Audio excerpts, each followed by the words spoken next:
Okay, why don't we go ahead and get started?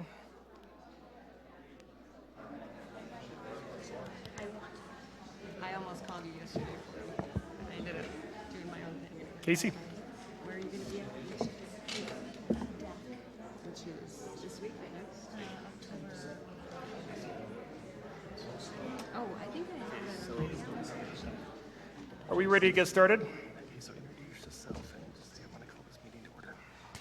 Hi, I'm Casey Franz, and I'd like to call this meeting to order. Ms. Namika, would you take the roll? Ms. Mika, can you take the roll, please? Mr. Clausen. Here. Mr. Pop. Here. Ms. Phillips. Here. Mr. Taylor. Here. Ms. Upchurch. Here. All right, well done, Casey. Thank you. Nice name. I'll take it. All right, if you'll join me in the Pledge of Allegiance, and we have Kate Phillips, who is a center for the Palm Ridge football team that's going to lead us.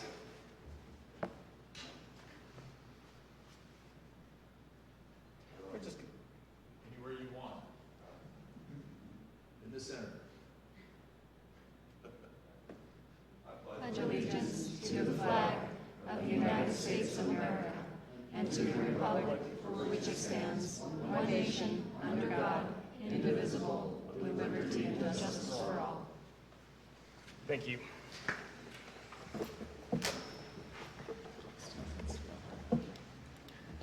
I'd like to welcome everyone out tonight. I'm going to go through the public comment guidelines. Per board policy BEDH, public participation at school board meetings, there is one time for public comment and it is limited to 30 minutes. In an effort to allow all who wish to speak, the amount of time dedicated to each speaker will depend upon the number of people who sign up, with the entire public comment period not exceeding 30 minutes. If 10 people or less sign up, each person will have 3 minutes to address the board. The sign-up sheet for public comments will be available at 5 p.m. in the Learning Center meeting room. All speakers will be asked to limit their remarks to the time allotted based on the total number of speakers not to exceed 3 minutes per person. If a group of people have a similar concern, the board requests that a spokesman for the group be selected. The board respects the rights of the public to speak on matters concerning the operation of schools. We believe that public comments that are critical of district staff, however, often cause unnecessary harm to those employees and the education of our students. As a result, we prefer that members of the public share any criticism of employees in writing with the superintendent, who is responsible for supervising all staff, then involving the board as necessary. If you choose instead to address a personnel issue publicly, please understand the board does not endorse the comments of any speaker and reminds all who speak they assume the risk of legal action by district employees in the event the affected employees believe that any comments about them violate legal standards. All right. I would like to make a motion to amend the agenda as presented. Amend the agenda. I would like to propose that we remove item F1, which is the executive session that was originally scheduled. Second. Okay. Mr. Mika? Mr. Clausen. Aye. Mr. Pop. Aye. Ms. Phillips. Aye. Mr. Taylor. Aye. Ms. Upchurch. Aye. All right, next agenda item is patriotic performance and demonstration of learning by Lewis Palmer Middle School.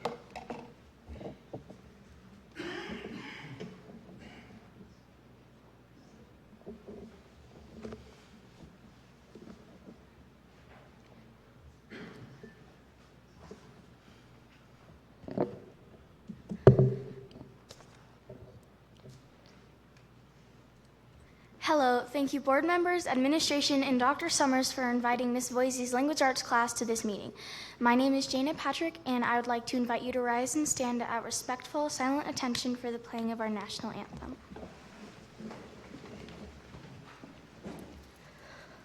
Oh, say, can you see by the dawn's early light what so proudly we hailed at the twilight's last gleaming, whose broad stripes and bright stars through the perilous fight o'er the ramparts we watched were so gallantly streaming, and the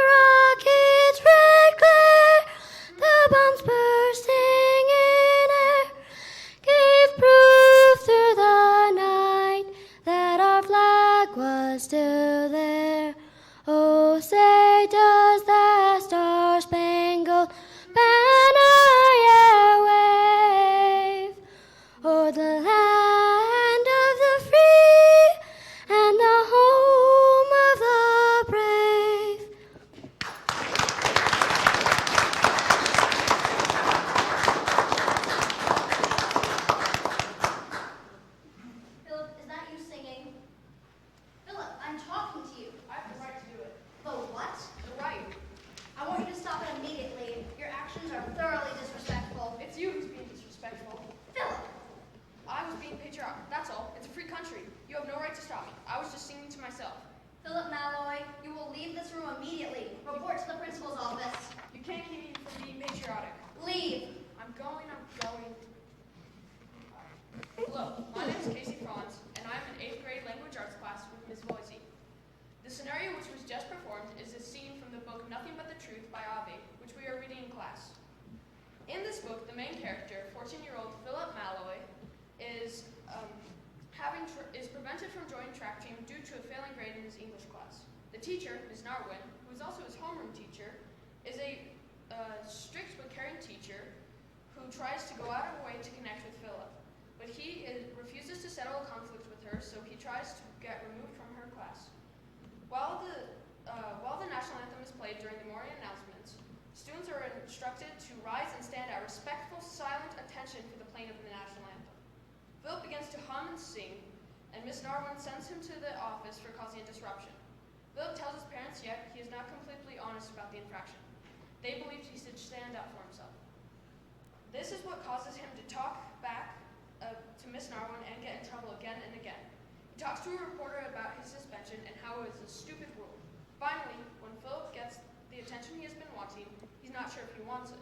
This can lead us to have the book relates to real life today. Hello, my name is Katrina Ephraim, and this is how the book Nothing But the Truth by Avi relates to our lives today. In the book, there are many people governing the school. That's also the case in our district. In Nothing But the Truth, the person in charge is the superintendent, Dr. Albert Seymour. A few days ago, our superintendent, Dr. Summers, visited LPMS and observed what goes on in our school. My classmates and I were excited to see him and make the connection between the book and our own superintendent. In language arts, we are learning about the school board of our district and how it relates to Nothing But the Truth. In the novel, a memo sent to the district staff, Dr. Seymour states that he would appreciate it if anyone experiencing any complications go to him immediately and inform him so that the issue can be resolved. We have a feeling this is foreshadowing. Hopefully this is not going to be the case in our district. This shows that both Dr. Seymour and Dr. Summers care deeply about their schools and how to improve them. Art is imitating life because in the book Nothing But the Truth, there is a bond trying to be passed for the school to receive more money. This is very similar to the bond we're trying to pass for a grant to build a new elementary school. With an upcoming election in the book, no one wants any trouble. Unfortunately, Philip decides to tell a reporter about his incident involving the national anthem. When it's published in the paper, the English teacher, Miss Narwin, says, "It's a good thing that no one reads about schools." Hello, I'm Amy Mickus, and I'm Gina Patrick, and today we'll be talking about what rights people have when it comes to being patriotic. Should you be able to sing or hum along to the Star-Spangled Banner if respectful silent attention is requested? I think not. Polls show that 53% of Americans, more than half of our population, agree with this, which is why most people stand with their hand on their hearts. Thank you.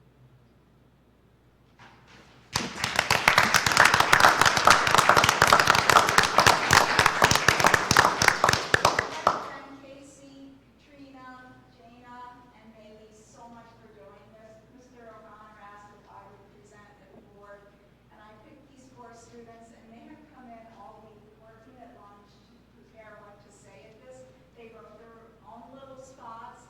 Maylee actually sang in my classroom, so I told her, bring your pen, you're going to be signing autographs.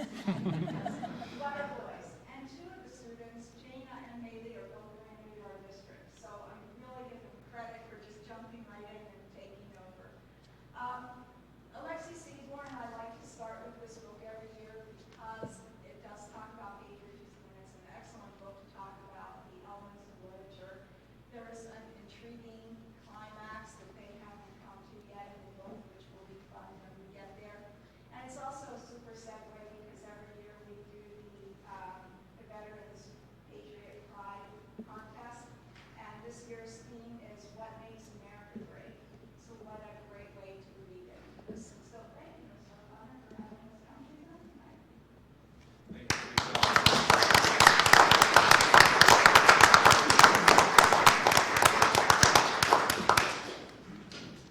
Thank you, that was wonderful. Now we have the privilege of having a couple of community recognitions.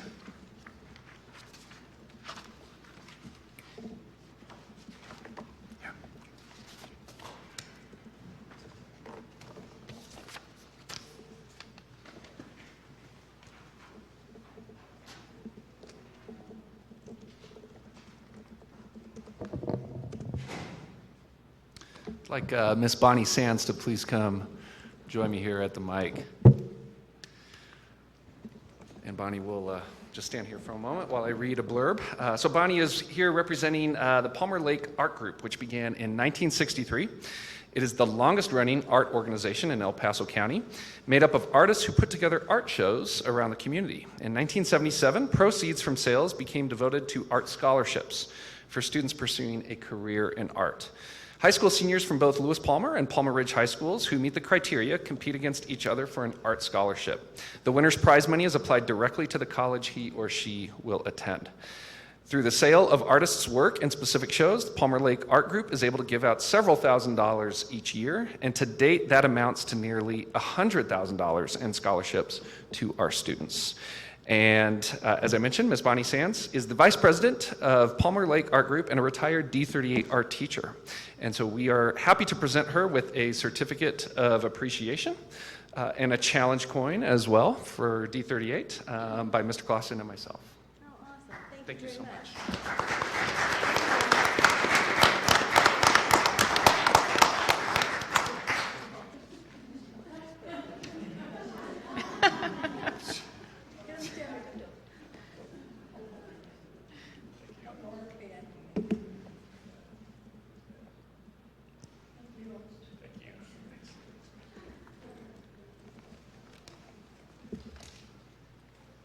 Next, we have the privilege of recognizing Ascent Church, specifically lead pastor Dr. Rusty Hayes. Dr. Hayes, if you'll come forward, please. If you notice what color he's wearing, he's also a coach at Palmer Ridge High School. On July 20th, Run for Hope, a 5K run for schools, raised over $16,000 for suicide prevention programs, which will be provided to local schools. In 2017 and 2018, Ascent Church raised $35,000, which was donated to 4 schools located in both District 20 and District 38. The 2 schools here were Lewis Palmer and Palmer Ridge, and those funds were used for Sources of Strength, which is a program to minimize conflict and help teach young men and young women how to resolve differences. So Dr. Hayes, do you have anyone from your team that you'd like to bring up? Sharon Black. Sharon, come on up. One of our volunteers that was crucial in making this happen. So, Sharon, would y'all show your appreciation to her?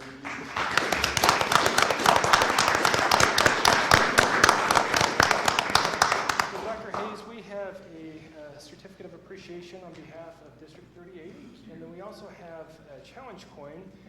And these are coins that we give out similar to what they have in the armed forces, a small token of the great appreciation that we have for everything that you've done. Thank you.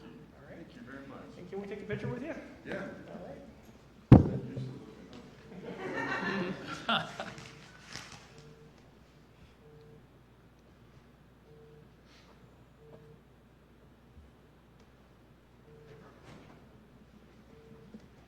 Thank you. Thank you, guys. Appreciate it.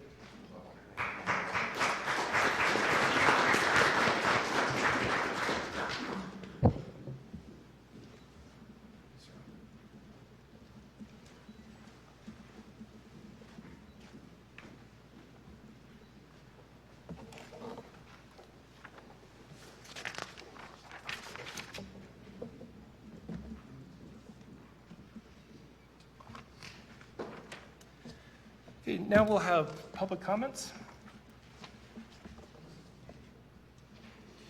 And there are 2 individuals listed. First is Red Stevens. And Red, if you'll give me just one moment to get my stopwatch out, please. I'm Red Stevens. I reside at 1335 Villa Grove Monument. I had a little bit of an awakening over the weekend with regard to the taxes. I'm an elderly person, and taxes go up, and I haven't had a COLA on my pension since 1990, but that's beside the point. My point is that we needed to build 2 elementary schools when we took away our middle school so that we could have it back then. That was 10 years ago. We're still fighting to get one elementary school built south of 105. We had 5 of them on or above the line previous to building that middle school. The growth has been astronomical.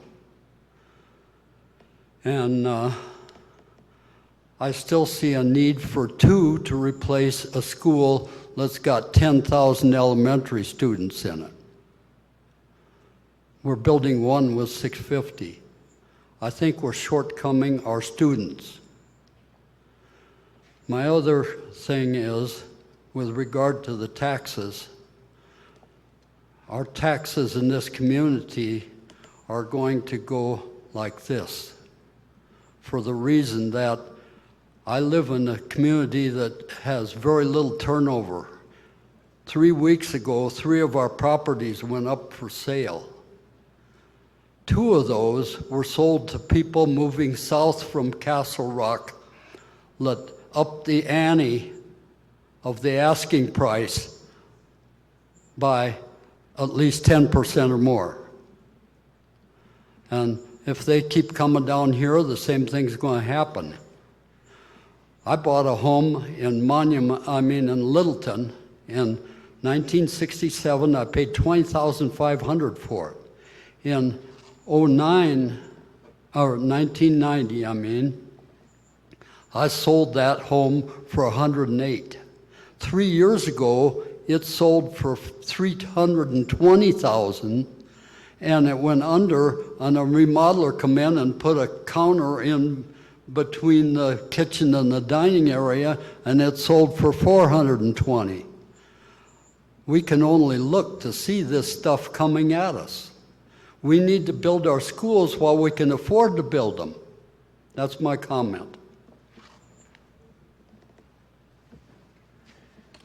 Next, Jackie Burhans.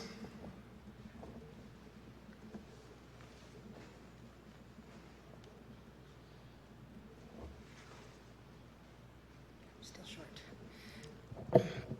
Hi, I'm Jackie Burhans, and I'm here today in my role as one of the volunteers of Strong D38 Community. We are a volunteer organization and an issue committee that's working in the community to help pass this bond to build the elementary school that we need, one of the ones that we need.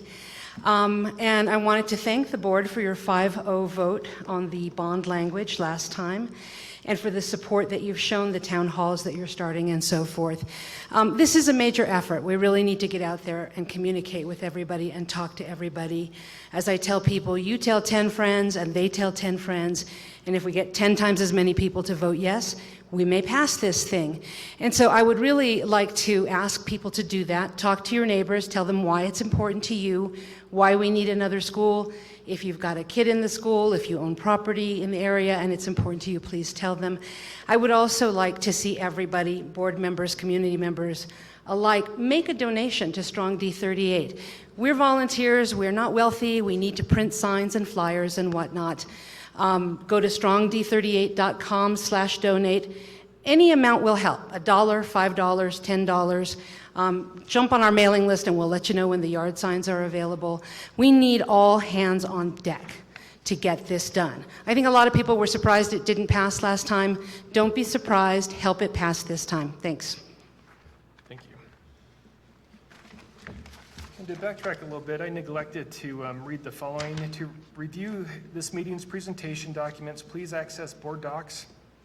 The link for Board Docs website can be found via D38 website, www.lewispalmer.org, on the Board of Education meeting webpage. We will now have board member comments. Mr. Poff, if we could start with you, sir. Thank you. You know, we are entering into the election season, and what I love most about this election season is I have absolutely nothing to do with it this time. Having run for the school board 3 times, I am excited not to be running again. I've been on the board for 12 years. It's been 12 absolutely wonderful years, and I'm looking forward, now that my wife and I are both empty nesters, spending more time on trips and stuff, But there are two things that I would like to talk about. Like the two speakers that we had, and thank you both for speaking, there is some growth projections that definitely suggest that 2 elementary schools are needed or should be needed in the next few years. I think that's evident. And the fact that we're just trying to build one, and again, I've said this numerous times, we're not asking to build a new elementary so we can go back to 2 middle schools for growth. It has nothing to do with growth. We're building it because we're over capacity. It's the current enrollment that is requiring us to build another school. And going back to 2 middle schools is definitely a requirement. That's the way the long-term plan always was. If people have questions, I just want them to know, please come to one of our town halls that Chris and I are having, and they're at the Monument Town Hall on September 26th, October 8th, and October 17th. We had one last week. It was, I thought, went very well. We had some great conversations. People asked great questions. Everybody was respectful, and I really appreciated that. And if you have any additional questions, you can contact me. My cell phone number is on, hopefully it won't start ringing, is on the website. Give me a call. I'll be able to explain, or we'll be happy to explain anything about the bond, about the numbers or anything like that. There are some facts going on out there that are less than accurate.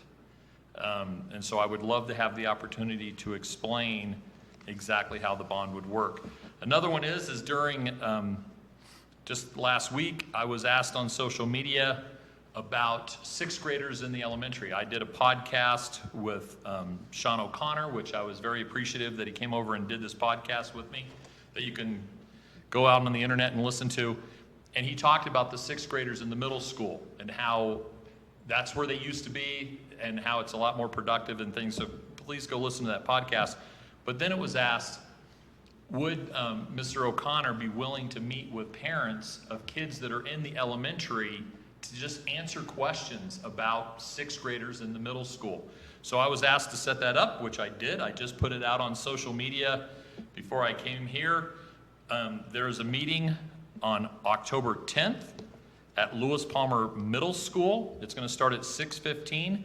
This meeting is being hosted by me to allow Sean O'Connor and some teachers on their personal time to talk about 6th graders in the middle school. If parents have any concerns or are anxious or anything like that, they can ask all the questions they want. I'm trying to create a very relaxing environment to do this.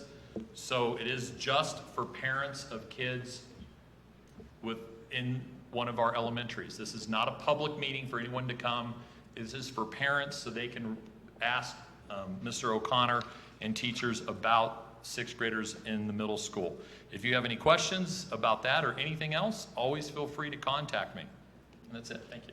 Thank you, Mr. Poff. Mr. Taylor? I'd just add to what Mark said. It was a good meeting. I thank all those who came out and participated, and invite as many as possible to come to future ones. We also will have our Hilltop Securities representative at our next 2 meetings, as well as the architect, so they can be there and available to answer any questions specifically to our bond modeling and or our construction costs. Thanks. Ms. Phillips? Yeah.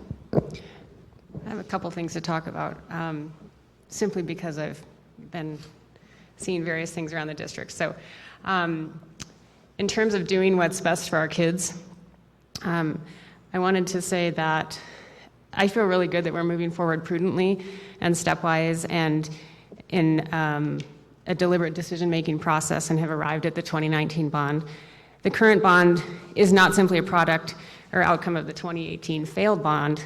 It goes back to decisions arrived at in deliberation sessions from over 3 years ago. And actually, it derives its origin from when Creekside Middle School was first opened with the plan to have 2 middle schools feeding 2 high schools in the district.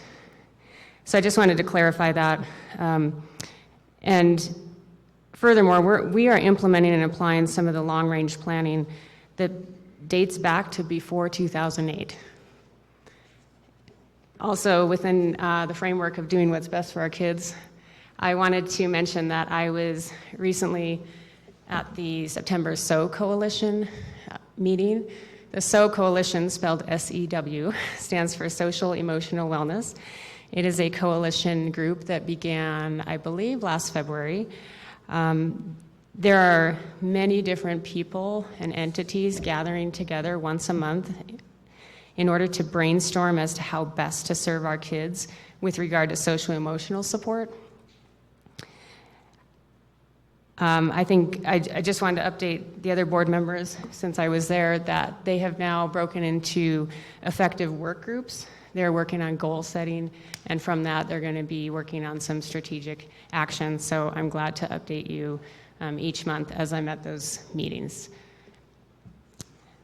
I also have, I'm trying a new system. In terms of preserving and promoting excellence, I had a fantastic visit, and I'm really grateful to the transportation department. Last week I was there for about an hour and a half. I was able to walk out on the bus line and see all the buses depart, which is it's a good thing to be with someone who knows where to walk with you when the buses are pulling out, because it's quite a lot of movement. But I just wanted to say that I was so impressed with the professionalism in that department and the pride, how welcoming they were, and how engaged they are. And at the core of the transportation department, they have safety as the paramount, pivotal point for everything they do, and it was so apparent. So it was the first time I had been to the transportation department other than to purchase my own children's bus passes. So it was really, really interesting, and I was just wanted to give a shout out to them that the coordination of the transportation system here in District 38 is truly impressive. And I also wanted to mention, within the framework of preserving and promoting excellence, the issue of local control, and that we are going to continue to advocate for what works best for our district and engaging the community in thoughtful ways, while also tapping into the depth of resource and expertise within our administration and our community, is extraordinarily important and absolutely necessary. I have a few nuts and bolts. I wasn't quite sure how to frame them, but I wanted to say that I've been at a number of house gatherings, and if there's anybody out in the community that is seeking more information on the bond, you want to get your neighbors together, please call one of us, or if you can't get a hold of anyone else, call me, and I will do my best to be there to give factual information on the bond. But I wanted to say that one thing I'd like to emphasize is that one of the best resources for bond information, if you're not in person with people, is to go to the lewispalmer.org website and click on the 2019 bond tab. And I think you'll find just a wealth of factual information. It's not stuff that we've made up. It's from all different sources. So click and read and learn as much as you can. I will say that the Lewis Palmer Middle School tours have been full, and I'm grateful to Mr. O'Connor. Thank you for your time during the school day. He is allowing anyone who would like to be on a tour to come in and spend about an hour in the building, hearing from him as well as some of his staff. It's so valuable. I think I've been on 4 of them now, and I learn different things from the staff every time I'm in the building. So I'm really grateful. There are future tours on September 26th and October 10th, and Mr. O'Connor has been gracious enough to say if those are full and there is demand, he will open up more spots for people in our community to be able to see the inside of the middle school during a school day. And that's all I have. Thank you, Ms. Phillips. Ms. Upchurch? I wanted to first start off by saying that the demonstration of learning, the lessons that these students learn about their rights and advocacy is something that I hope you guys remember and take with you as you grow into contributing adults in society. I remember when my own middle schoolers were writing papers of advocacy, and these papers that you guys write with advocacy are important for you. They're important in the foundation that will build in you for when you're advocating as you continue to grow.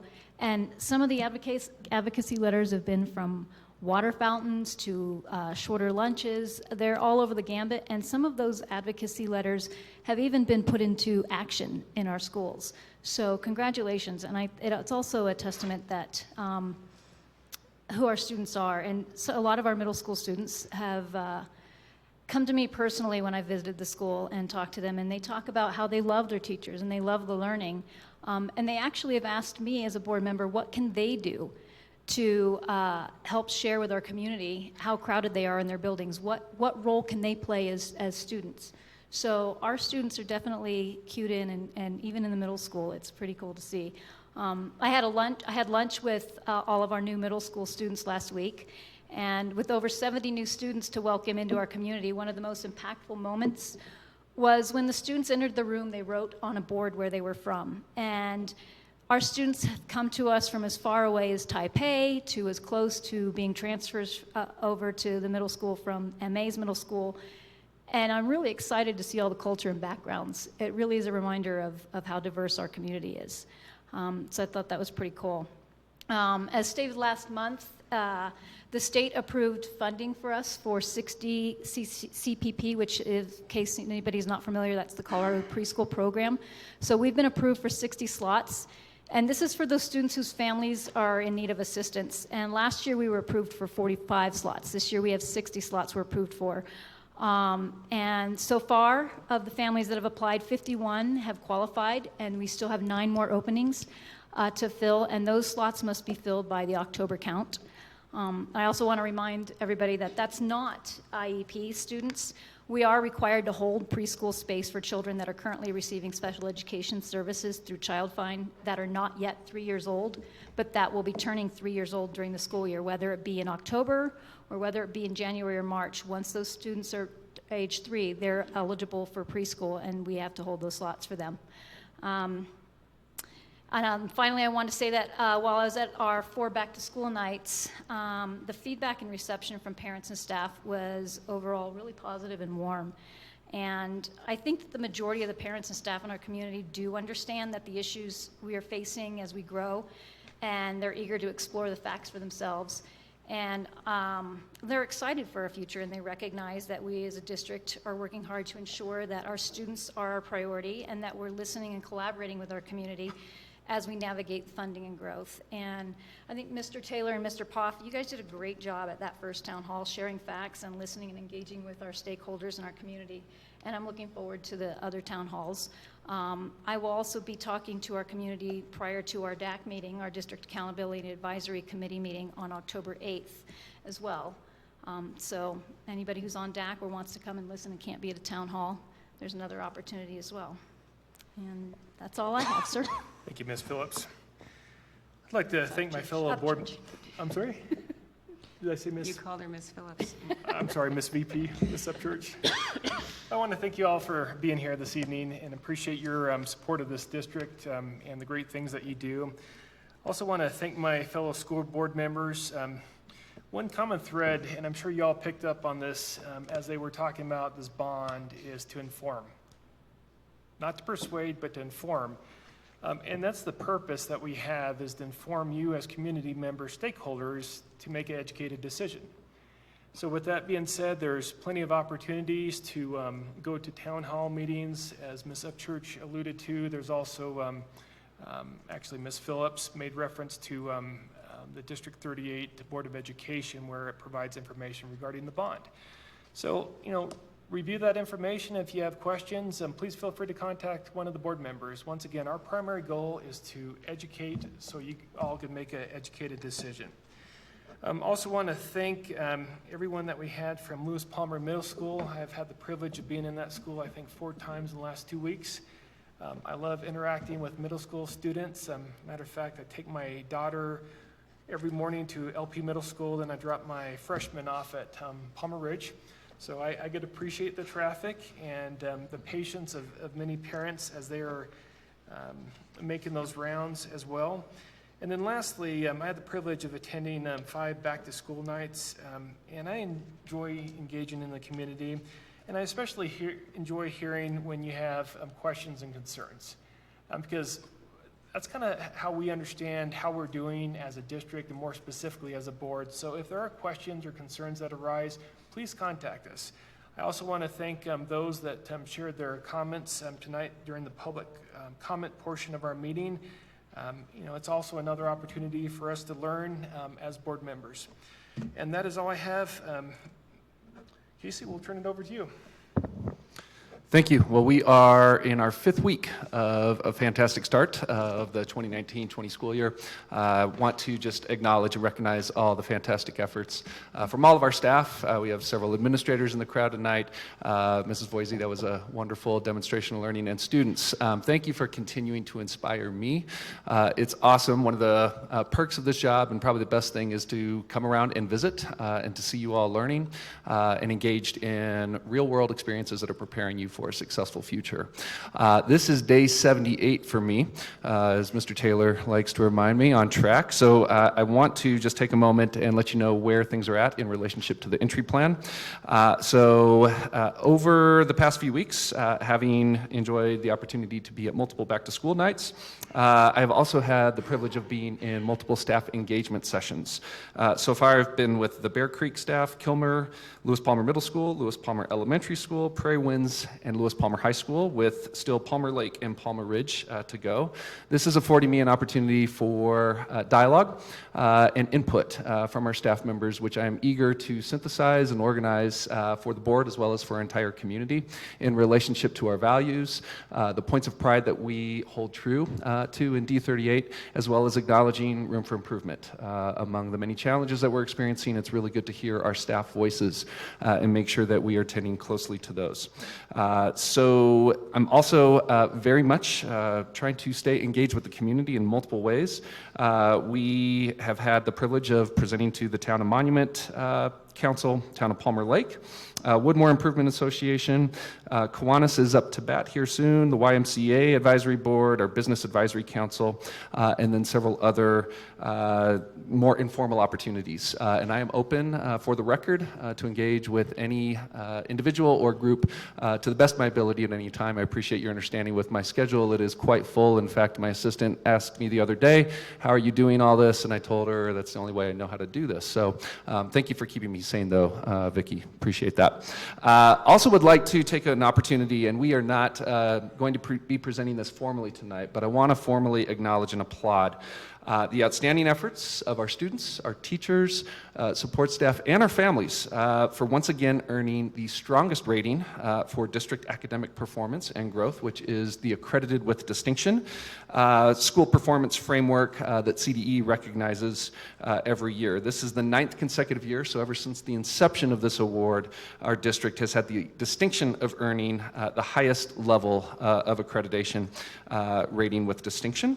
And again, just a tribute to the enduring commitment to excellence, and something that we should all be able to celebrate and share with our entire community. All of our schools received a performance rating, and we're proud, again, of all of their continued efforts. I can tell you that last Friday, when we had our first PLC day of the year, many of our schools were looking very closely at their data, and while it's very impressive to look at, we're always digging deeper to understand areas that we can continuously improve upon and grow in. And those preliminary frameworks will also be posted on our website while we're awaiting the final frameworks, which are voted on by the state board later in November, December timeframe.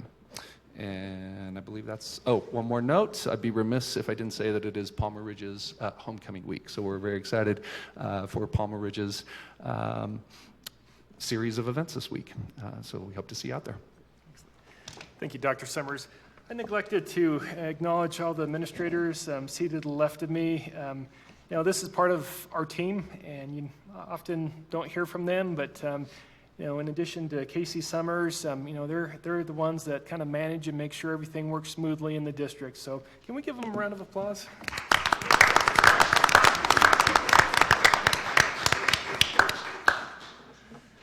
Thank you. All right, moving on to the 2019-2020 strategic goals.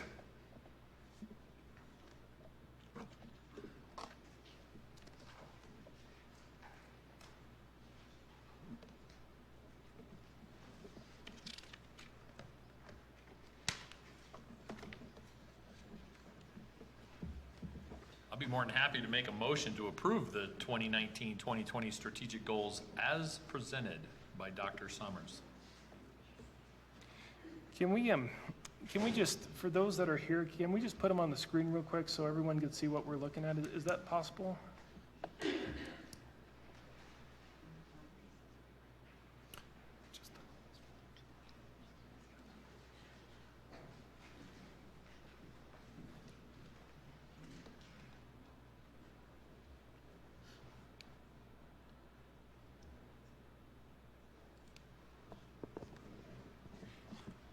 While we're waiting on that, may I make a comment or two? Absolutely. So at the town hall, I may have gotten carried away a bit because in that conversation, you know, the community was asking about educational delivery models, and so I made a commitment on behalf of KC that the school district is working on a strategic plan that looks at not just the building capacity, but the entire school system. And so our bullet number 3 here, which is financial well-being, a strategic plan is really based on just that. It's what is this strategy for the next 5 years, and what's the cost associated with that? And so I just wanted to not apologize, but really kind of focus in on that one area, that what the community really does want to hear, what I was hearing them say was they want to understand long-term, are we going to continue to build neighborhood schools, or is there some sort of blended learning coming down the pike, or what other types of educational models might be considered, again, within the community. And I actually made a promise that we would continue the town halls after the bond matter is concluded, talking about our strategic plan. So and I just look at it as number 3 here, the financial well-being. I think it would be very useful because, you know, some of the questions I hear periodically is, well, what do we do if the bond doesn't pass? Well, a strategic plan would lay that out, right? And we really need to be looking long-term. This is a long-term investment. Yes, it's fixing the current problem, but it is a long-term investment. And I think the community is very sophisticated and capable of understanding a good strategic plan for our school system in Lewis Palmer 38. So I just wanted to add that because it came out of the town hall, and I maybe overstepped my bounds, but I did make a promise that we would have similar meetings in the future to discuss that concept. Well, you know, I like that idea, and the community coffees or ice cream socials that Miss Upchurch was hosting. Yeah, I think they're wonderful opportunities. So there was a motion by Mr. Poff. I'm sorry, was there a second? I'll second. Okay. Questions, comments, concerns? Okay. Ms. Namika? Mr. Clausen. Aye. Mr. Poff. Aye. Ms. Phillips. Aye. Mr. Taylor. Aye. Ms. Upchurch. Aye. Next agenda item is to approve the superintendent's evaluation process and timeline.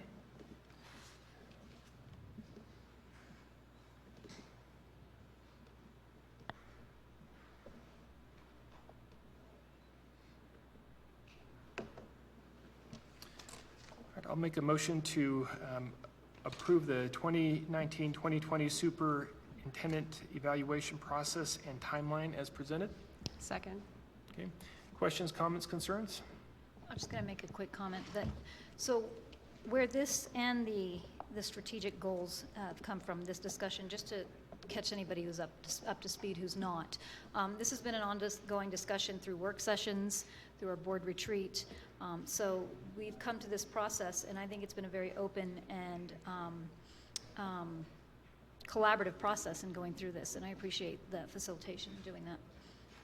Thank you, Ms. Upchurch. Any other questions, comments, concerns? Hearing none, Ms. Namika? Mr. Clausen. Aye. Mr. Poff. Aye. Ms. Phillips. Aye. Mr. Taylor. Aye. Ms. Upchurch. Aye. Next agenda item is financial comparison data. Enrollment dashboard. Oh, thank you. I apologize, I skipped an item. Enrollment dashboard. Thank you, Dr. Summers. No problem. So I can just briefly comment, we've provided an updated count based on where we landed as of September 3rd. Just as point of comparison, we are in an effort to ensure that we are on track with our budgeted projections for the 1920 school year, showing you exactly what the official count is as of September 3rd, keeping in mind that we're still waiting for that magic date of October 1. You'll see the budgeted item. You'll notice that overall there is a a trend in almost all of our schools of a fewer student count than we projected. How that actually compares, and we were looking at this earlier today as well, based on our trends in each grade level, which you do not see here reflected on this report, is that we are seeing a roll-up factor of an increase in students in just almost every grade level. The total number, though, is still less than the graduating seniors that we had last year. So what you're seeing is still about 100 or 120 or so students that are less than what we had last year, and that happens from time to time. As you know, we have big classes that come in and sometimes smaller classes that follow. But I know we spent some time at the last meeting talking about a specific school in relationship to that, but those numbers are there for your perusal, and of course we'll update you as we come closer to that October 1 count and where we're landing in that official count going forward. Mr. Taylor? I have a question. This format looks different than what we were looking at. So I was curious why MA's not here, the homeschool enrichment's not here. We had a breakout that we. If you scroll down, you should be able to see MA's numbers. If you keep scrolling, it's a 2-page PDF. And maybe we can do that up at the projector as well, Ms. Namika or Dr. Benton. Thank you. And this is also a comparison to budget. That's correct. Do you see that, Mr. Taylor, in yours? I do now. Okay. If I may. I was going to actually ask the same thing Mr. Taylor did. I understand that this is a comparison of what we've budgeted for. Mm-hmm. So this is a cumulative to basically our FTE. Mm-hmm. I think it would be helpful, though, if we continue to use the same format that we continue to use every month, so that there's a consistency in how the graph is presented. That shows a comparison from the year before as well.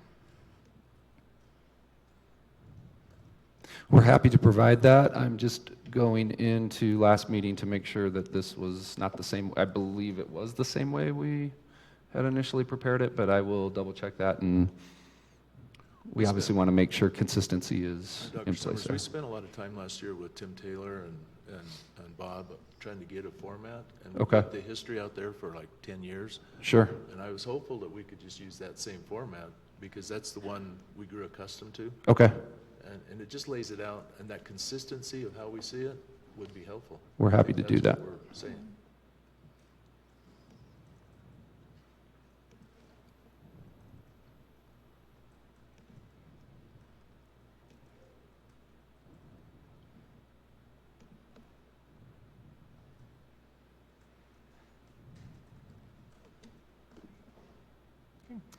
Any other discussion on this topic? Okay, next agenda item, financial comparison data.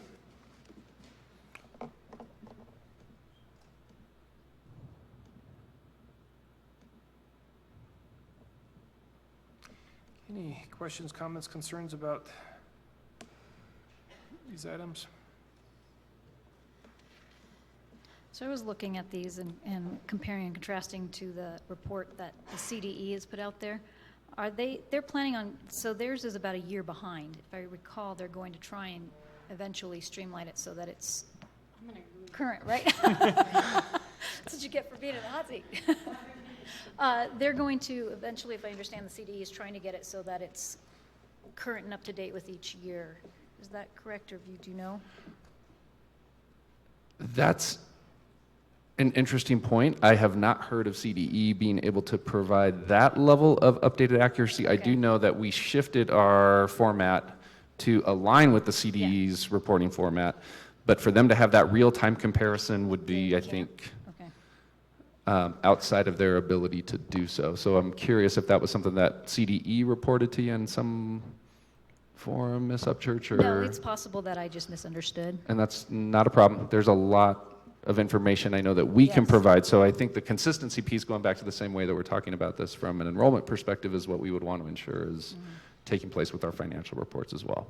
Tiffany, I did read in the proposed resolutions for CASB, one of them that addressed the issue of the October account and changing that so it was more fluid. That may be what you were thinking of. Yes, that was a resolution that was brought forth last year. It didn't pass, but. But it's still out there. Yes, it's something that's still on the minds and hearts of a lot of board members. Sure. Which slide do you have up? Me? I believe that is the, Is it the revenue or the expense or the spending summary? I am sorry, I cannot make that out completely. Dr. Benton, could you please assist? I just want to see it, that's all. Well, let's see if we can zoom this. What's the title of it? Revenue and expenditure report. Thank you. There are 3 expenditure documents in here.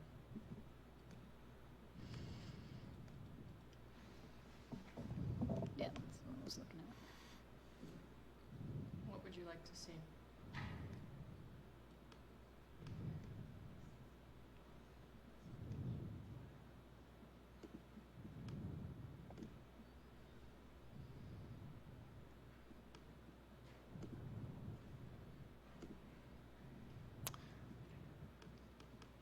Just give us a moment, Dr. You're Benton. good. Well, here's the issue, and maybe I'm not seeing it, but, you know, this is just our numbers, correct? Correct. So conceptually, the idea is I can go out to the CDE website and I can then go compare us to any other surrounding districts or any district in the state. I think that's very valuable for a couple reasons. One is when you look at your buckets of aggregation of numbers, you with me? Yes. So the CD has certain buckets that they report and they compare against across the state. Our numbers roll up into one of those buckets. What I'd like to see is how our bucket compares as for last year, our last year's filing, and perhaps pick 2 or 3 school districts that we consistently compare ourselves against so that we can just know if we're within the same area as our peers. Having these numbers all alone, frankly, doesn't help me because I don't know if this is good, bad, or indifferent. I don't even see if it's compared to budget. So I have a hard time looking at these numbers and saying anything because I can't see what to compare it to or to, you know, the idea of financial reporting is to communicate. We need to be communicating where we stand as compared to what we planned, our budget, and how are we doing compared to our peer group. And I just thought that the CDE website, we should follow that format because that's the comparability to across the state. That's one part, okay? My second part is when you look at the year-old information, you know, we spend on average $8,500 per student for the year to operate our school system in Lewis Palmer School District. The average in the state is $10,000 per year. And if we could start aligning our reporting, our financial communications to that standard that exists, then we could actually look at it and say, well, of our $8,500 per student, 80% or whatever the number is, goes to salaries. And some other percent goes to general operations or whatever those buckets are. We need to be able to see that. Like, as I said earlier about our community, it's a sophisticated community. They understand this. But we have to present it to them as a message, not just raw data. Raw data doesn't communicate anything. And so we need to put this together into a communication. And it has to be consistent with the annual report, the budgeting process, and how we compare ourselves to others on the CDE website. By doing that, it will become very clear to our community that we do a really good job with the resources we have at our disposal to run this school system. It will also show the community that our tax, where we pay about 45 mils, and D20 right next door to us, they're at about 60 mils. Well, that's a real impact. And if we had the financial reports that showed the full picture, it would be so much clearer and so much easier to explain it to my neighbors. So I really am passionate about this, you can tell, I hope. We need financial communication. This is not. I'm sorry. So I think you make several good points, Mr. Taylor. I would like to also invite Mr. Cruz up just so that if there's any points of clarification, I think what you are stating is more context around what the numbers actually represent, as well as how those numbers stack up when we're comparing ourselves to other like districts, if you will, so that there is a true point of comparison as opposed to just us comparing. Because I think when we do dig deep, there are some components of this report that do create some of that, but we may need to draw them out that much further. What I'm also mindful of is that takes time and preparation, and do we want to do that on a month-to-month basis? Because I think these reports are consistent with what was occurring in the past, but I want to make sure that if we're moving in a new direction or new trajectory, that we can do so thoughtfully and responsively so that we are meeting the needs of the community. No, thank you, Dr. Summers. And this message was given 6 months ago. Okay. And beyond. So Okay. I'm being consistent with my requests of the past. It just didn't get done. So we need to, and I'm more than happy to come in and help, whatever way possible to help, Sure. so that we have some messaging that is clear communication. Because you start digging deep into numbers, you get lost in the weeds. And when you're doing a variance analysis, you have to do that. But other than for the variance analysis, I don't want to see the weeds. I really don't. Okay. I assume you make a plan, we approve the plan, you execute it, right? This is true. That's the way it Yes, should be. that is how it should be. I'm really only interested in variances. Where are you on? Now, let me give you a good example. We just got through talking about attendance. That has a major impact on revenue. It has a major impact then on our budget and our operating results. That's correct. I don't know what that means right now.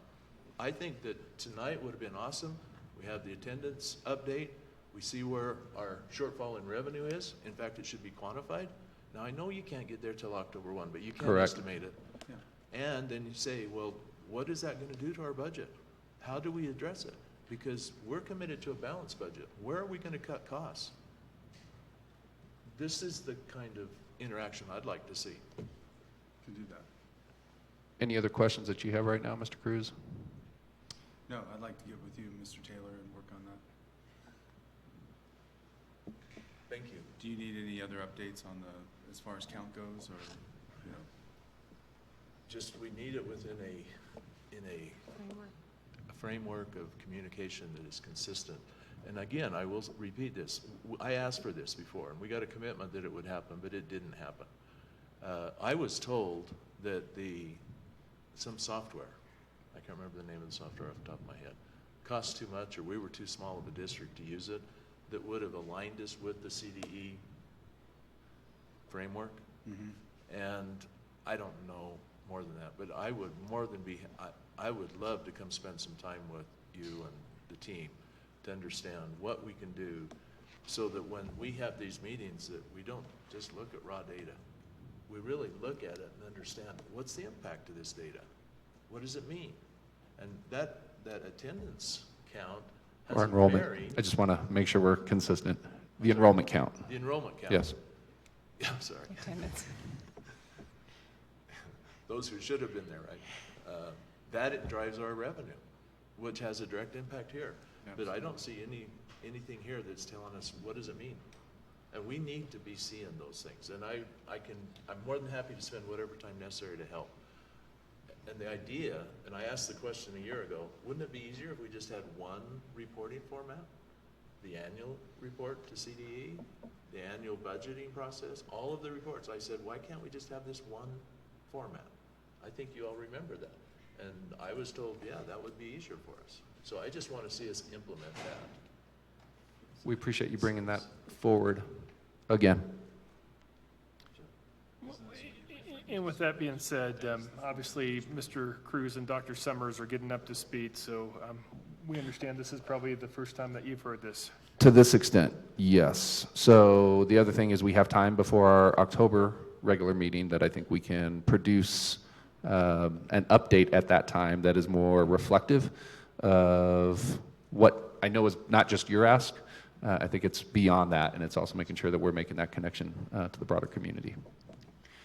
Mr. Taylor, you referenced the comparison analysis. Are you thinking of District 12 and District... Oh, which for CDE. Who's our peer group? You may recall that I actually asked Cheryl to make a recommendation of 4 or 5 peer groups. And if my recollection serves me correctly, Yeah, we needed to go with District Falcon. 12 was one, and I think District 20 was too big. Yes. But weren't we going to consider comparing to neighboring I think districts? District 20 we should be comparing to. Because You know, we can take into account economies of scale. We can factor in size differences. I think the comparability is important. Okay. Well, if you look on the CDE, it breaks it down by percentages. I was on there today. Whenever we're looking at these reports, I always bring this. It's been an invaluable tool for me to be able to see if we're on track or where we are. And it does break it down by percentages. It also District Academy, or District 20 is 25,831 students. We're 6,703 students. But it does break down to comparisons, percentages. We also talked about Falcon, because their numbers were very close to ours in student enrollment. And we talked about having a couple neighboring districts as well. You know, Matt, I would suggest we ask Dr. Summers to pick the peer group and rationalize why. We're happy to. You know, I like the neighbors, but I don't, you know, whatever makes sense.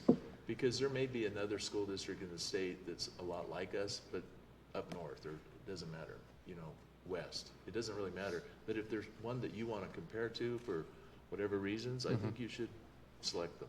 Okay. But your purpose of comparison is for what? To see if we're aligned with how they're spending, how we're spending with the state, how are we compared with the state? That's a good question. Well, I think there's a reasonableness that we look at and see if we're reasonable to other districts. Makes sense, yeah. I mean, we hear from time to time that we mismanage funds. Now, I don't believe that in the slightest. I've spoken with the audit partner. I do not believe in any way, shape, or form there's been mismanagement of funds. But those accusations come up. And I'd like to be able to have a communication protocol here for financial reporting that is consistent and it's within the framework of Colorado. Now, which district we compare to, I don't care. I honestly don't care. I'm interested in our neighbors, but beyond that, whatever school district we most resemble in terms of our size, the number of schools, our configuration, I don't care. Why do I want to see it? I want to see it because it tells me, it informs me that we're in line or we're out of line with our peer group. I think it's a good way for the community to be able to measure our school system in D38 with others. That's, to me, a very valuable, efficient way to do it. Does that make sense? Yes. Indeed. Yes, thank you. Yeah. Thank you, Mr. Taylor. Anything else on this topic? All right, moving on to new hire and term reports.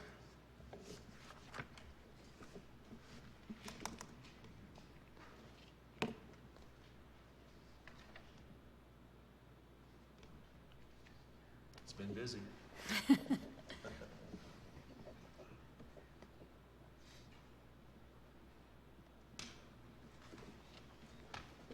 we put that on the screen also? Are these reports, how often are these generated? Is this an annual? Yes, this is an annual report. Thanks.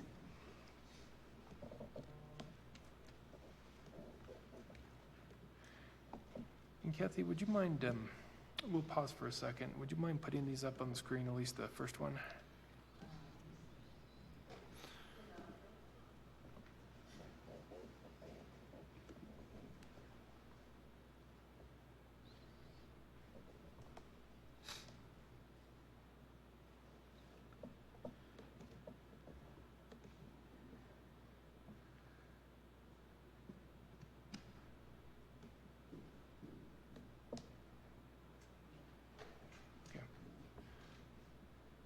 Well, Kathy, I'm putting you on the spot, so if you don't have it on that computer, that's fine.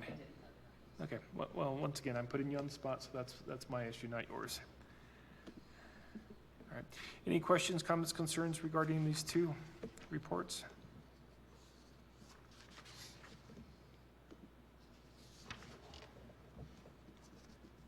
I just have a quick question. I'm assuming that,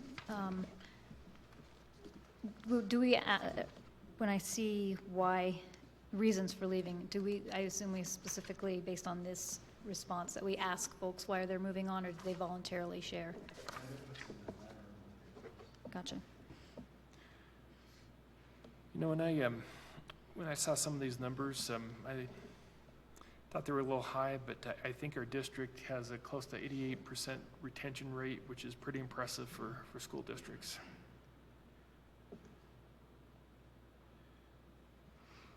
Casey, can I ask what your takeaway is from reading this, given that, you know, you're here in our district with fresh eyes now? Sure, a couple things. Obviously, a lot is made about turnover. I think sometimes the closer we are to the people that we used to work with, and certainly I think in a couple of school sites we did have more turnover than usual, and as that phenomena is understood, I think what's helpful when you look at these reports is the numbers do not necessarily paint a picture of an inordinate amount of turnover, but more so explanations as to different factors that are leading toward people either staying, which of course is always one of our goals, is that we retain and continue to reward and recognize highly qualified staff. I think the 88% figure that you just referenced, Mr. Clausen, applies to our licensed or certified staff primarily. So the turnover there was at about 12%. I've heard different things from different folks. I think certainly our teachers make a compelling case as to why in some cases we do have folks that may be working toward acquiring employment in another district that may be paying more. That's not necessarily a surprise to me. At the same time, what I am also hearing loud and clear as staff are engaging in these conversations is that people take a lot of pride in working here, and they find a lot of value in maintaining their employment in D38 as well. So while this obviously doesn't speak to the individual stories, it does give us a better understanding of exactly what the numbers represent. And I believe there was a most recent study that says the average turnover rate year over year in most any profession is around 20%. So I think certainly we're seeing a lower trend here. And then compared to other systems that I've been a part of, 12% turnover is actually a fairly low number. So again, a lot of variables we have to consider, but I think it paints a picture of some of the different forces that are at work. Thanks. I think that's a good question to ask too, because when I look at the comparison of the report from 2016-2017 of our teachers and the reasons they gave for leaving, just taking off the top, for example, to teach in another district, 3.7%, 2 teachers left to teach in another district, versus this year we had 23.5%, or 12 teachers leave to take a position in another district. So I think those comparisons are valuable. Agreed. Obviously, it also begs a question, as we're seeing an increase in newer teachers to the profession, how we're supporting them as they're coming on board. I know we put a lot of time and effort into new teacher orientation and that onboarding process. It's not a one and done. I know our principals spend a lot of time as well making sure that we are working with teachers new to the profession. And supporting them early on, because we also know from the research that that burnout factor can be huge. So we don't want to see new teachers coming into our district and feeling so overwhelmed that they want to leave the profession a few years into it. So I think that's a second layer of investigation that we could perform over time with, as you can see, a good healthy percentage of teachers in their first to fifth year. Where do we see those trends in regards to what are the next 5 years, what do the next 10 years look like for their profession?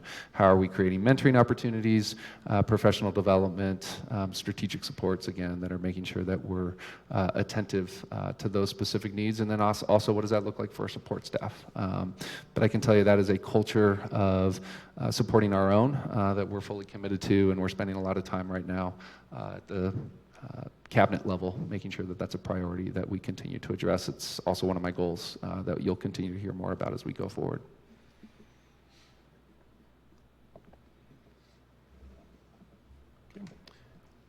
Taylor? Sorry. After reflecting for a moment on the question of why we'd want to see the financial reports in that particular format, there's a process of internal control, which is just a process simply to ensure that our financial reporting is reliable and accurate. And we need to establish that, and it needs to be very clear and public. If we don't have that, then we have to drill deeper. When I started on the board a year and a half, almost 2 years ago, we were asking people about why they're spending some money on invoices, and I was like flabbergasted, because there's more invoices that go through here than I want to look at. And I would really like this board to be able to govern with internal control perspective. Well, one of the ways of ensuring financial reliability for reporting is to compare to your budget. But if you can compare also to your peer group, that increases the level of internal control that's demonstrated in your reporting process. It will help you with your auditor. And if we need to bring the audit partner in to help with this, I'm more than happy to make that invitation, because the purpose here is to make life easier. And I think life can be easier if we just do it in the proper framework of financial reporting. And that, I just wanted to add that because of the question that was asked. Thank you again. All right, anything else on new hire term reports? All right, next agenda item is the consent agenda. And before I make a motion, is there any discussion regarding any of the items?